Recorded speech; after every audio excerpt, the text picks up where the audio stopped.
ನಿಮ್ಮ ಕೋಮುವಾದಿ ಪಕ್ಷ ಬಿಜೆಪಿಯನ್ನ ಅಧಿಕಾರದಿಂದ ದೂರವಿಡಲು ಮಂಡ್ಯ ಲೋಕಸಭಾ ಚುನಾವಣೆಯಲ್ಲಿ ಸ್ಪರ್ಧಿಸಿರುವ ಕಾಂಗ್ರೆಸ್ ಅಭ್ಯರ್ಥಿ ವೆಂಕಟರಮಣಗೌಡ ಸ್ಟಾರ್ ಚಂದ್ರು ರವರಿಗೆ ಬೆಂಬಲವನ್ನು ಕರ್ನಾಟಕ ರಾಜ್ಯ ದಲಿತ ಸಂಘರ್ಷ ಸಮಿತಿ ನೀಡುತ್ತಿದೆ ಎಂದು ಜಿಲ್ಲಾ ಸಂಚಾಲಕರಾದ ಎನ್ ರಾಮಾನಂದ್ ಅವರು ಪತ್ರಿಕಾಗೋಷ್ಠಿಯಲ್ಲಿ ತಿಳಿಸಿದರು. ಭಾರತ ದೇಶದ ಭದ್ರತೆಯ ದೃಷ್ಟಿಯಿಂದ ಇಂದು ನಡೆಯುತ್ತಿರುವ ದೇಶದ ಚುನಾವಣೆಯಾದ ಲೋಕಸಭಾ ಚುನಾವಣೆಯಲ್ಲಿ ಕಾಂಗ್ರೆಸ್ ಪಕ್ಷಕ್ಕೆ ಬೆಂಬಲ ನೀಡುವುದು ನಮ್ಮೆಲ್ಲರ ಕರ್ತವ್ಯವಾಗಿದೆ.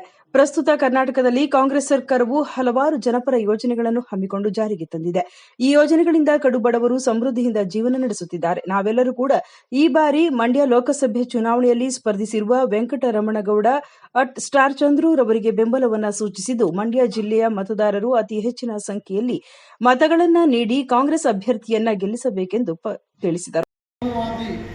ಸಂವಿಧಾನ ವಿರೋಧಿ ಬಿಜೆಪಿ ಮೈತ್ರಿ ಜೆಡಿಎಸ್ ಅನ್ನು ಧಿಕ್ಕರಿಸಿ ಜನಪರ ಚಿಂತನೆಯುಳ್ಳ ಕಾಂಗ್ರೆಸ್ ಅಭ್ಯರ್ಥಿ ವೆಂಕಟರಮಣಗೌಡರನ್ನ ಗೆಲ್ಲಿಸಬೇಕು ಅಂತ ಕೇಳ್ಕೊತಾ, ಯಾಕೆಂತಂದರೆ ಇವತ್ತು ಈ ಏನು ಬಿಜೆಪಿ ಮತ್ತು ಜೆಡಿಎಸ್ ಇವತ್ತು ಮೈತ್ರಿ ಮಾಡಿಕೊಂಡು ಇವತ್ತು ಅಭ್ಯರ್ಥಿಯನ್ನು ಮಾಡಿ ಈ ಜಿಲ್ಲೆಯಲ್ಲಿ, ಅದರಲ್ಲೂ ಈ ರಾಜ್ಯದಲ್ಲಿ, ರಾಷ್ಟ್ರದಲ್ಲಿ ಇವತ್ತು ಕೋಮುವಾದವನ್ನು ಸೃಷ್ಟಿ ಮಾಡಿ ರೈತರನ್ನ ಧೂಳಿಪಟ ಮಾಡಿ ಸಾಮಾಜಿಕ ವ್ಯವಸ್ಥೆಯಲ್ಲಿ ಸಂವಿಧಾನವನ್ನು ಬದಲಾವಣೆ ಮಾಡುವಂಥ ಕೆಲಸವನ್ನು ಮಾಡ್ತಾ ಇದ್ದಾರೆ.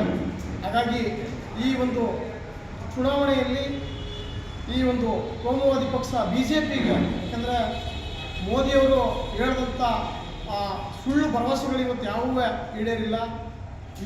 ಪರಿಶಿಷ್ಟ ವಿದ್ಯಾರ್ಥಿಗಳ ವಿದ್ಯಾರ್ಥಿ ವೇತನವನ್ನು ಸುಮಾರು 60 ಲಕ್ಷ ವಿದ್ಯಾರ್ಥಿಗಳಿಗೆ ಇವತ್ತು ವಿದ್ಯಾರ್ಥಿ ವೇತನವನ್ನು ಕೊಡದೇ ಕೇಂದ್ರ ಸರ್ಕಾರ ತಟಸ್ಥ ಮಾಡುವಂಥದ್ದು, ಮತ್ತು 50,000 ಬ್ಯಾಕ್ಲಾಗ್ ಹುದ್ದೆಗಳನ್ನು ಭರ್ತಿ ಮಾಡದೇ ಒಂದು ಮಂತ ಧೋರಣೆಯನ್ನು ತೋರಿಸಿರುವಂಥದ್ದು, ಮತ್ತು ಏನು ಅನಂತಕುಮಾರ್ ಹೆಗಡೆ ಇವತ್ತು ಸಂವಿಧಾನವನ್ನು ಬದಲಾವಣೆ ಮಾಡಿ ಬಂದಿವೆ ಅಂತ ಓಪನ್ ಆಗಿ ಹೇಳ್ತಾರೆ. ಇವತ್ತು ಪ್ರಜಾಪ್ರಭುತ್ವದ ಸಂವಿಧಾನವನ್ನು ಇಡೀ ವಿಶ್ವನೇ ಒಪ್ಪಿಟ್ಟಿರುವಂಥ ಸಂವಿಧಾನವನ್ನು ಇವತ್ತು ಬದಲಾವಣೆ ಮಾಡ್ತೀವಿ ಅಂತ ಹೇಳ್ತಾ ಇದ್ದಾರೆ.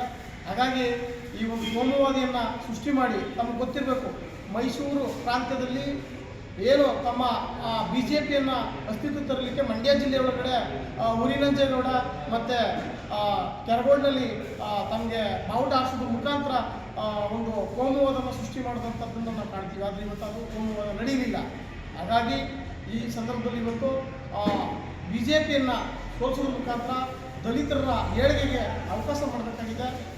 ಪತ್ರಿಕಾಗೋಷ್ಠಿಯಲ್ಲಿ ಕರ್ನಾಟಕ ರಾಜ್ಯ ದಲಿತ ಸಂಘರ್ಷ ಸಮಿತಿಯ ಪುಟ್ಟಲಿಂಗಯ್ಯ, ಶ್ರೀನಿವಾಸ್, ತಾಲೂಕು ಸಮಿತಿ ಸಂಚಾಲಕ ಗಂಗಾಧರ್, ದಲಿತ ಕಲಾ ಮಂಡಳಿ ಹಾಗೂ ಮಂಜುನಾಥ್ ಉಪಸ್ಥಿತರಿದ್ದರು. ಸುದ್ದಿ 3 ವಾಹಿನಿಯ ಹೆಚ್ಚಿನ ಮಾಹಿತಿಗಾಗಿ ಸಬ್ಸ್ಕ್ರೈಬ್ ಆಗಿ ಹಾಗೂ ಬೆಲ್ ಬಟನ್ ಒತ್ತಿ.